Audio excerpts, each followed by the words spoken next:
আসসালামু আলাইকুম viewers, bike ব্লগাইসের পক্ষ থেকে আপনাদেরকে সবাইকে জানানো হচ্ছে আন্তরিক শুভেচ্ছা ও অভিনন্দন। আশা করি আপনারা সবাই ভালো আছেন। আলহামদুলিল্লাহ আমিও ভালো আছি। তো চলে আসলাম আজকে আরেকটি ভিডিও নিয়ে।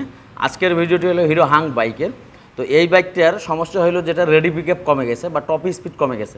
বাইকটি আপনার আমি নিজে ইউজ করছি, আপনার 100 কোনোভাবেই উঠতেছে না, মানে একদম প্রচুর ভারী হয়ে গেছে।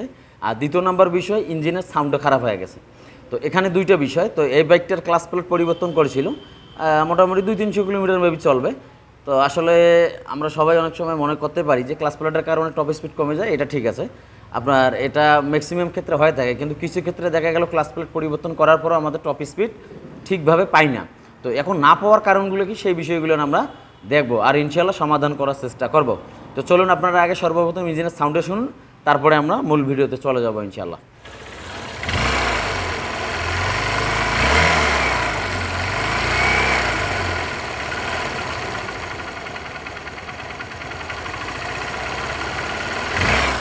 মানে কিটকিট ঝিরঝির ঝিরঝির এরকম সাউন্ড আসতেছে। তো চলুন আমরা কাজে চলে যাই।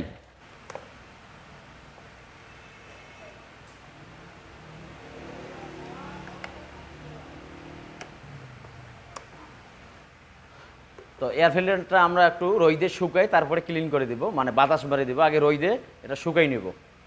তো ভিউয়ার্স, আমরা সেন্সারটা পরিবর্তন করে দিব। তো এই সেন্সারটা মানে দাঁত তো ক্ষয় হয়ে গেছে, বাট বিষয়টা হলো যেটা যখন আমরা বাইকটা চালাচ্ছি চেনটা এভাবে লাফাচ্ছে বা আটো হয়ে যাচ্ছে, মানে শর্ট হয়ে যাচ্ছে, চেনটা হাইটেল দিচ্ছে। এরকম কারণে আমাদের বাইকের রেডি পিকআপ বা টপ স্পিড কমে যাবে। তো আমরা চেন স্পোকেটটাও পরিবর্তন করব, আর বিদ্যুৎ নেই, বিদ্যুৎ আসলে ইঞ্জিনের যে বিষয়গুলো এগুলো আপনাদেরকে দেখাবো ইনশাল্লাহ। তো ভিউয়ার্স, আমরা এই অ্যাক্সেলেটর কেবলটাও পরিবর্তন করে দিলাম। এই অ্যাক্সেলেটর কেবলটা প্রবলেম আছে। তো এখন আমরা টেবিট ক্লিয়ারেন্সটা করব।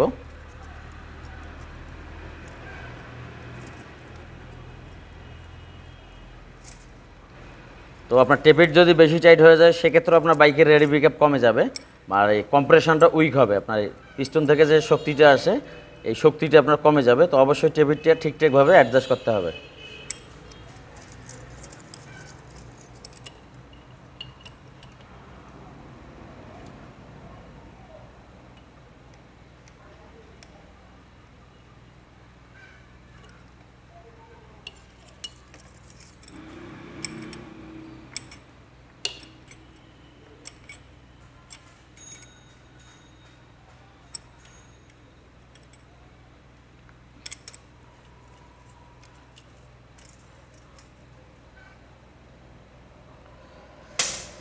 তো টেবিট ক্লিয়ারেন্সের কাজ শেষ। এখন আমরা টাইমিং চেন অ্যাডজাস্টারের একটা কাজ করব। ওই কাজটা করলে আপনাদের বাইকের সাউন্ডে স্মুথ হবে বা ভালো হবে।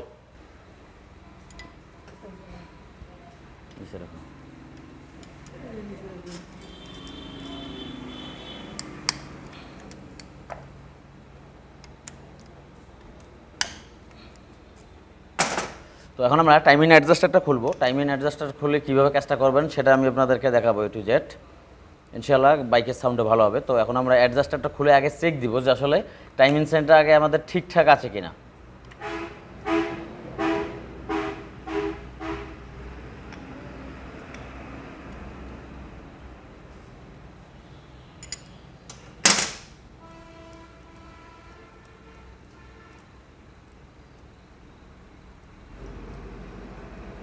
আমাদের টাইমিং সেন্ট ঠিক আছে, এটা অ্যাডজাস্টারটার কাজ করে দিলেই হয়ে যাবে ইনশাআল্লাহ।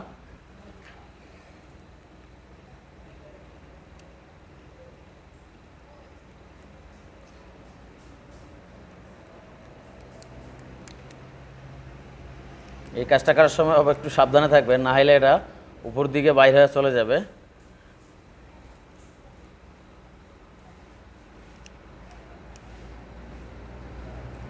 দেখেন,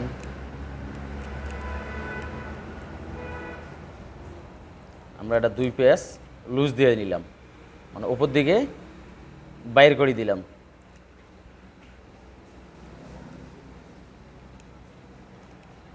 বাস, এখন আমরা লকটা লাগাই দিয়ে এটা লাগাই দেবো, সাউন্ডটা স্মুথ হয়ে যাবে ইনশাল্লাহ।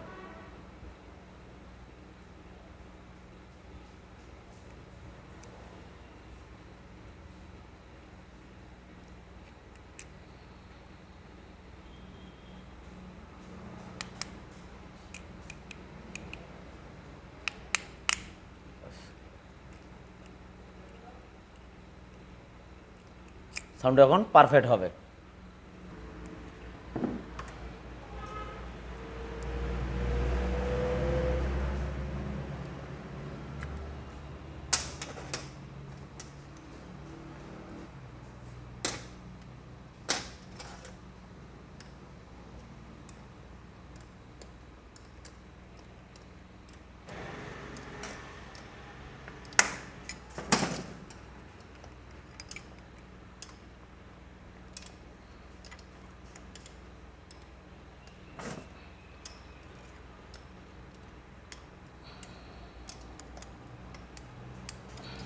তো চলুন এখন আমরা রেডি পিকআপের বিষয়টা এখন আমরা দেখে নেই। তো বাইকটার কার্বোরেটরটাও সম্ভবত কিছুদিন আগে ক্লিন করা ছিল।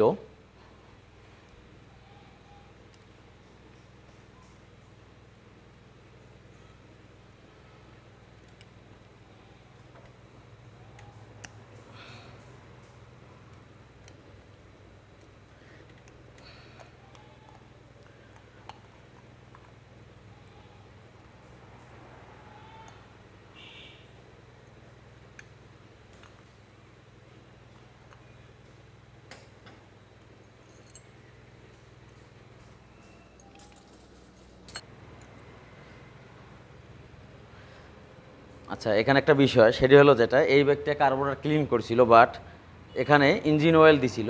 তো আসলে ইঞ্জিন অয়েল দেওয়ার দরকার নাই, ইঞ্জিন অয়েল দিলে আরও এটা ভারী হয়ে যায়। আপনারা টিস্যু দিয়ে এটা পরিষ্কার করে লাগাই দিবেন, তখন দেখবেন আপনার অ্যাক্সেলারেশন বা বাইকটা আপনার স্মুথলেসটা চলে আসবে, মানে একটা কি বলবো ফ্রি লাগবে বাইকটা আসলে।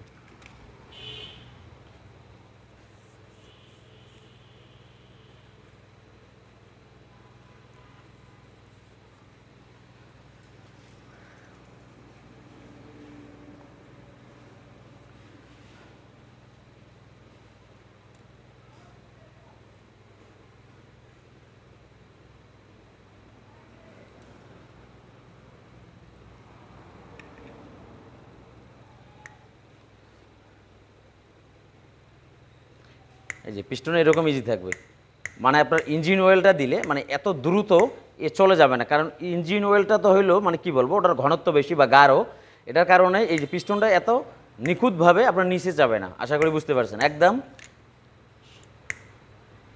নিখুঁত থাকবে। আশা করি বুঝতে পারছেন। কার্বোরেটর ওয়াশ করার সময় এখানে ইঞ্জিন অয়েল দেওয়ার কোনো প্রয়োজন নেই।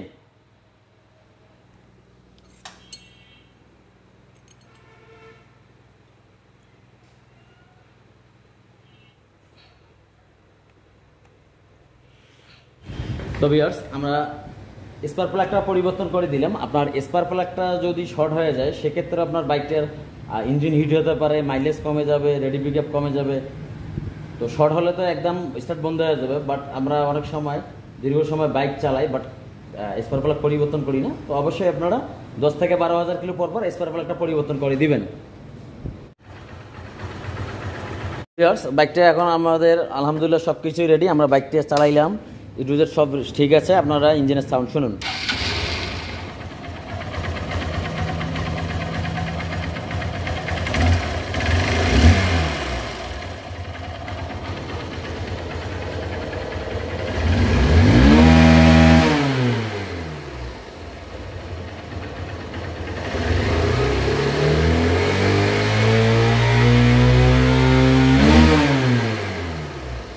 আশা করি বুঝতে পারছেন, বাইকটা একদম স্মুথ হয়ে গেছে। ভিডিওটি ভালো লাগলে লাইক করে দেবেন, মূল্যবান মতামত কমেন্টস করে জানিয়ে দেবেন। সবাই ভালো থাকবেন, আল্লাহ হাফেজ।